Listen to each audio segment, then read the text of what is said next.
प्यारे बच्चों, यमन में एक कबीला आबाद था जिसका सरदार हातिम ताई था। उसकी सखावत से दुनिया का हर शख्स वाकिफ था। आज हम आपको हातिम ताई की सखावत का एक किस्सा बताते हैं। कहते हैं कि रोम के बादशाह के दरबार में एक दिन हातिम ताई की सखावत का तज़किरा हुआ। एक शख्स ने बताया कि हातिम ताई के पास अमदा नस्ल का एक घोड़ा है। खूबसूरत इतना है कि जो भी देखता है उसकी तारीफ किए बगैर नहीं रहता।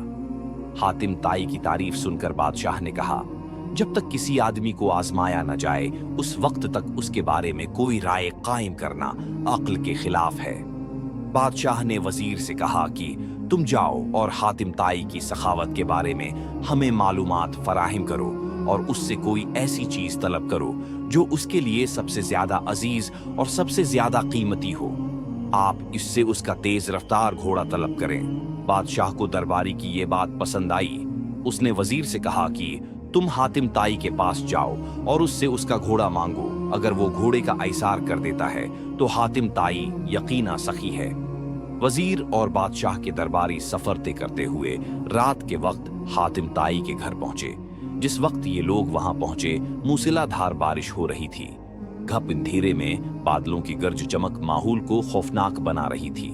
ऐसे खराब मौसम में घर से निकलना और मेहमानों के खाने का इंतजाम करना बड़ा मुश्किल काम था। लेकिन हातिम ताई ने मेजबानी का हक अदा किया और मेहमानों की तवाज़ो और आराम व आसाइश का पूरा इंतजाम किया। दस्तरख्वान पर लजीज भना हुआ। गोशत खाकर मेहमान खुश हो गए और सफर की थकान उतारने के लिए आराम से गहरी नींद सो गए। सुबह के वक्त बारिश थम चुकी थी और फजा साफ हो गई थी। दरख्त ढले हुए और ठंडी हवा चल रही थी। नाश्ते के दौरान वजीर ने मेहमान नवाजी का शुक्रिया अदा किया और कहा कि हमारे बादशाह के सामने आपके घोड़े की बहुत तारीफ की गई है। बादशाह चाहता है कि आप अपना घोड़ा उन्हें की खिदमत में नजर कर दें। वजीर की बात सुनकर हातिम ताई अफसोस के साथ हाथ मिलने लगे और अफसरदा लहजा में कहा कि अगर आप घोड़ा लेने आए थे तो ये बात आते ही मुझे बता देनी चाहिए थी, लेकिन अब मैं मजबूर हूँ इसलिए कि मेरा प्यारा घोड़ा उस दुनिया में नहीं है। पूरी रात तूफानी बारिश बरसती रही। मेरे लिए मुमकिन नहीं था कि इतने सारे लोगों के खाने का इंतजाम कर सकूं। ये भी मुमकिन न था कि गांव से जियाफत के लिए कोई जानवर मंगवा सकता।